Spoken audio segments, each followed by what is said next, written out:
a team. The Nets were coming to Brooklyn, and only a half a mile from my house. And I helped get the stadium built with certain help. So I didn't know what to do. Who am I going to root for? The Knicks, where I've been loyal, but the Nets, Brooklyn, I'm loyal to Brooklyn too. So here's what I decided to do. I would go to the opening game of the first Nets game ever, Knicks-Nets.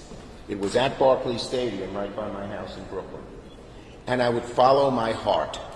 And whatever my heart said, I would be for. It was Sandy, the night of Sandy. The game was canceled, and I still haven't done that experiment. So I like both teams. Okay. All right, now let's get to more serious matters right here. Okay, first I want to thank our guests very much for being here, as well as you, our guests. What's that noise? Okay. Each of the fine folks with... You ready? Go ahead, take your time. Channel 2. Is that Channel 2? Are you okay? Yeah, the guy that's in there doesn't know what it is, so he's confused about the What is that? Angelo, I didn't hear. There's someone who's confused, but they're not anymore. We're not anymore. Okay. I'm confused. Okay. Deprogrammed, shall we say. Okay, so each of the people behind me represents a cumulative many, many millions of followers online, from YouTube to Instagram to Twitter, just to name a few. We have Huge Ma, also known as TurboVax. He took Twitter by storm, you may remember, at the height of the pandemic. He mastered tech in a way government could not, as to help get more shots in people's arms. We have Dr. Mike Warshawski, who is YouTube's most famous doctor, or most followed doctor, I guess. He's got 16 million followers with all his platforms. He's got 1 billion views. And we have the wonderful Dr. Heather Irabunda. She's an obstetrician and gynecologist from the Bronx. And she educates tens of thousands on her Instagram page every day. So these three people are educators with tremendous reach, educating the American people, New Yorkers, that the vaccines are necessary and important to beat back COVID. And what's particularly important about these three folks and others is they have followings among young people. The group we're having the most problems with getting the vaccinations are 18 to 29-year-olds. You know, youth. They think they're impervious to any kind of bad thing that happens, the optimism of youth. But what they don't understand is COVID's an evil disease. It can creep up on you even if you're young and healthy, and you might be spreading it even if you don't show symptoms. So getting the vaccines is very important, and the missing piece of the puzzle is our young people. If we could get the 18 to 29 to vaccinate at the same rate as older people, we'd just about be home free in getting to the 70% level that the President wants us to be at by July 4th. So the more that our young people hear from folks like this, the better chance we have of beating COVID, the sooner chance we have beating COVID. So we're showcasing these great New Yorkers in a push to get our federal government and the CDC to use them and people like them. There are many others who have the kinds of followings that these three folks have to get it done. Where do our young people most get information? Social media. So your typical, public service ads on regular television, billboards, But you go on YouTube, you go on Instagram, you go on Facebook, you go on Twitter, where these folks have their followers, millions and millions of them, you will get results.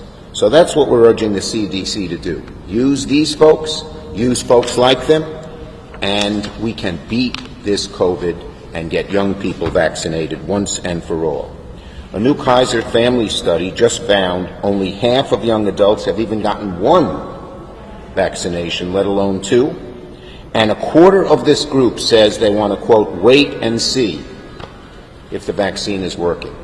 I tell these young people, I don't know if this does any good, that my parents were 97 and 92. When they got vaccinated, they had no bad side effects, and it's worked for them. They're immune. So if it can work for a 97-year-old and a 92-year-old, it can work for a 25-year-old and a 27-year-old. But anyway, we can't wait. This wait-and-see attitude that too many young people have is no good.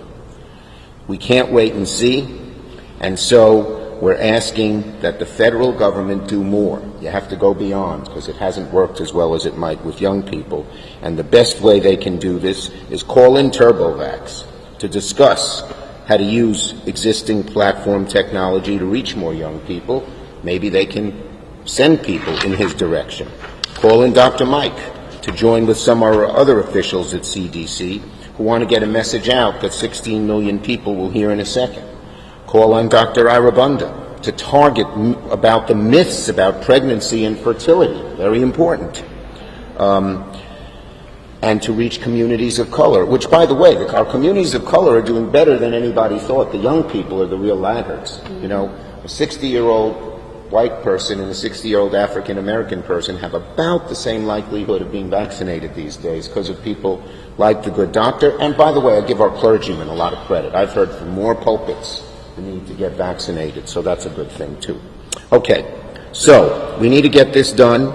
We have a war happening right now across the platforms of YouTube and Facebook and Instagram and Snapchat and Twitter, where the people who are trying to get people not to vaccinate are out there. We need the best antidote here that we have, represented by these three fine people. And this is, always have a sign from Angelo. Myths versus facts. This is a war of myths versus facts. The people behind me represent facts. They can put a dagger through the heart of the myths. And here are the 5 top myths that the CDC has to bust. I'll hold it up while I say it. 1, the vaccine causes pregnancy and fertility problems. That's a myth. Okay. You started it off well. I think we're going to keep that up. I know, right? The second myth, the vaccine was developed too quickly and was not properly researched and tested. Absolute myth, well-researched, great safety record. Okay. The vaccine has long life side effects that will most impact younger people later in life. Myth. The vaccine will alter your DNA altogether. Definitely myth. Myth.